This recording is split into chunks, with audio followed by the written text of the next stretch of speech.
There were people on the roof with binoculars looking down onto the athletes' village at the start. There was dogs with their handlers going around sniffing for explosives, and we were told on a loud announcement that we shouldn't be concerned. This was just a drill. Cross-country coach Allie Stevenson had just crossed the finish line. She had come to see me at the finish, and then we were walking back down towards the finish area. Then, right where his wife had been sitting. And all of a sudden, we heard a loud explosion. They even made announcements on the loudspeaker about the increased security. They kept making announcements saying to the participants, do not worry. This is just a training exercise. Evidently, I don't believe they were just having a training exercise. I think they must have known. They must have had some kind of threat for suspicion called in. They announced over the broadcasting system that this is a training exercise. So they openly said, this is a training exercise, this is a drill. Because there's people out there that are saying that the drill never existed, and many of them are actually police saying that they never even did the training exercise. But this is for sure. You heard that over the broadcast system, didn't you? Yeah, absolutely. They did run a drill at the start of the athletes' village, yes. Was there any prior knowledge, Joe? Because according to BostonGlobe.com, they said they were doing drills this morning for the same exact thing that happened, according to BostonGlobe.com. Now, was you guys given any warning ahead of time of this taking place? As I said earlier, there was no specific intelligence. We certainly increase our posture around a big event like this. All of those things happened in preparation for this event, but there was no specific intelligence that anything was going to happen. Do you take any questions? Oh, sir, why were loudspeakers telling people in the audience to be calm moments before the bomb went off? Is this another false flag stage attack to take our civil liberties and put more Homeland Security sticking their hands down on the pants on the streets? No. And that was Dan Bidandi there at the end, basically asking the questions that they did not want to answer. Those were not probably on the script that the rest of the mainstream media reporters got. And ask us these questions. Stay away from anything about a drill. We don't want to talk about the fact that we had bomb-sniffing dogs and snipers and other things. Now, we're going back to Anthony Gucciardi. Tell us what else Alistair Stevenson said when you asked him, did he, because basically the media is painting him as a kook, the only guy that saw this. Did he talk to other people? Did other people hear this? Yes. But also, consider the fact that there's only two possibilities here.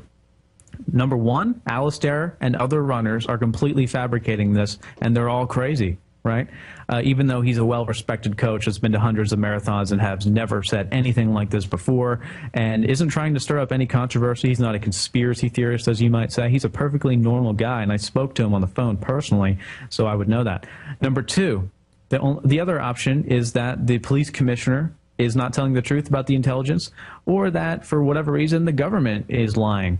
Now, if we look at the motives behind these situations, why would Alistair lie about this as well as the other runners? They have absolutely no motivation whatsoever. In fact, if you note on that call, Alistair actually said that he wanted increased security at these marathons. So he's not actually, what you call a conspiracy theorist who's against the government. In fact, he was calling for more government security, which I at least, completely disagree with. Yeah, so he buys into that. You get with more tyranny, you will get security, as they say, or as we like to say. Exactly. So this guy is not some kook. He just genuinely wants the message out there. He has no motivations besides getting the truth out there. And, speaking with him, he feels completely backstabbed by the media because they basically say the only argument they have is that it's a conspiracy theory. They don't want to talk about the facts. And think about how just ruined our truth level of information is. If we can't even get the simple fact that there was a drill that morning, can you imagine what else they're not telling us about this entire event?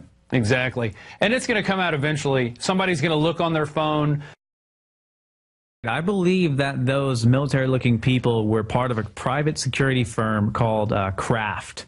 And if you go to, it's called Kraft International. If you go to the website, thekraft.com, you can scroll down and click About Us. And then when you scroll down a little bit more, you'll see Chris Kyle in one of those photos. But you'll also note that at the top of the tab, a little thumbnail exists that is the exact Punisher skull that's on the hat of the military guy. Also, you'll see the picture of Chris Kyle, who is the founder of Kraft, the private military force similar to Blackwater or Z. And you'll see Chris Kyle sitting there with his sniper and the Punisher symbol on his hat, and it's a black hat with the white Punisher symbol. and he's wearing not only just the hat with the same exact symbol, but he's wearing those khaki-style military pants with the exact same boots and a black shirt. If you compare that to the photos of the military people in the Boston Marathon, not only are they wearing the exact same hat, the exact same pants, boots, but they're wearing a black jacket, and it appears that they're likely hired from Kraft International by, I guess, the Boston government, because they're also seen afterwards assisting with some of the survivors and stuff like that, the injured and everything like that. So I don't know why private security is there. It just pushes it even further. They've got bomb squads, bomb-sniffing dogs, private security that's similar to Blackwater, rooftop snipers. What the heck? What's going on? Well, that would be interesting to confirm, and we definitely need to get confirmation on that. Were there private security firms? Was the private security firm started by Chris Kyle actually their Kraft, like you say? I don't know, but if they're there, if this is truly Kraft people, it would put a whole new level on this story and make it really kind of come together in some ways. I mean, they must have suspected a major threat. Well, they're hiring it. That would definitely be something to confirm. There's the patch right there, and their logo. It looks like it's got a crosshair in one of the eyes of the skull. And you scroll down, and there's the picture of Chris Kyle. And we actually start off our article. It does have a picture of Chris Kyle, and then it goes into all these other guys. So you can see what he's wearing and what they're wearing. And, wow, I'm just looking at the images now. That skull is everywhere. That skull's everywhere. That skull, it's not like they're trying to hide it. It's not like a common thing either. I mean, just random people like thinking they're cool wearing a Punisher sign. They're wearing a wire. It's very, very obvious that they're some type of military people. But speaking of the pictures on your on Infowars.com right now with the Boston article, go down to the one that says bag and no bag with that guy with the white hat and the black shirt or jacket and the backpack. Oh, where the bulge, you can see the bulge in the backpack? Correct. Yeah. Now, if we look at the CBS report, which is the latest one that's available on Drudge right now, it says that the suspect, whether or not they're in custody or not, and it's not really sure, but it's a white male wearing a white baseball cap that at the time was on backwards in Lord and Taylor, and a black jacket. So no mention of a backpack. No mention of a backpack. But to me, that would be the most convincing of the photos as to who the suspect may be. I'm not saying it is, but it looks pretty much on target with what they're saying. And in the second photo, he could be carrying the backpack as his hands are kind of together. But if he's not, then that would mean that he got rid of the backpack somewhere else. And that could be an explosive. And then also, look how he's looking away. Yeah. What everyone else is looking at is the race. Right. He's just kind of dazed off, like looking away.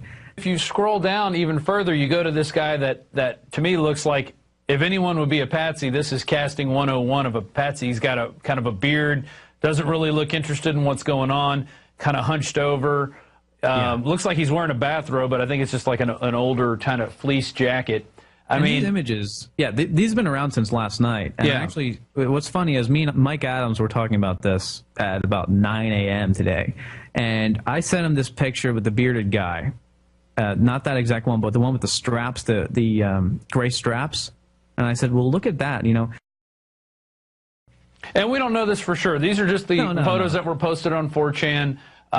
They're the ones that they circled. They're looking at the backpacks, comparing them. You know, so we don't know for sure. We're still going through this. I mean, less than, you know, we're just going on 48 hours now from this event, which I think it's amazing that we've gotten this much information so quickly, you know, with the help of all these sites out there and other investigators and people looking at the, wow. Well, I think your interview with Alastair Stevenson is bringing up more questions that we have. It's not answering more because now, you know, there seems like there was definitely a drill going on. He heard the loudspeakers. Other runners that he talked to heard it. He saw the bomb-sniffing dogs everywhere. That we were just showing pictures of bomb-sniffing dogs that were there. And, you know, they had the biggest police presence there ever. 400 federal, 1,000, and 400 of these federal could have been some of these hired private security. We don't know that. Kraft. Yeah, we don't know that. That would be interesting to find out if Kraft or other security firms were in on this in a private security level working for the federal government. Because they do use these guys all over the world for other missions. You know, we can't just live in peace. We have to have this perpetual terror threat coming at us, so we have to have increased security, so we have less rights. That's where it always goes to: less rights, more security, which means a more powerful, centralized government that is accountable to no one. Give them your website real quick. Well, my new website actually is storyleak.com, which is where the Alistair interview is.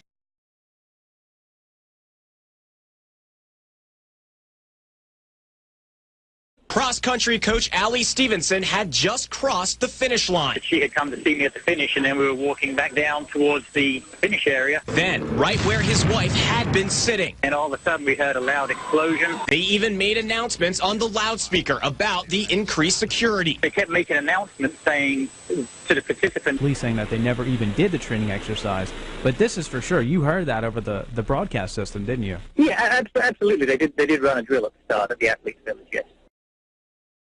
Was there any prior knowledge, Joe? Because according to BostonGlobe.com, they said they were doing drills this morning for the same exact thing that happened, according to BostonGlobe.com. Now, was you... Do not worry. This is just a training exercise. Evidently, I don't believe they were just having a training exercise. I think they must have known. They must have had some kind of threat or suspicion called in. They announced over the broadcasting system that this is a training exercise. So they openly said, this is a training exercise, this is a drill.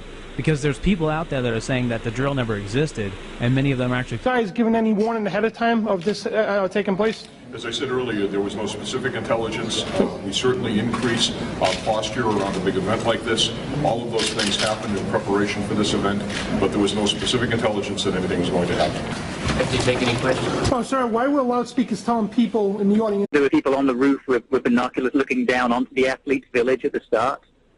There was dogs with their handlers going around sniffing for explosives, and we were told on a loud announcement that we shouldn't be concerned. This was just a drill.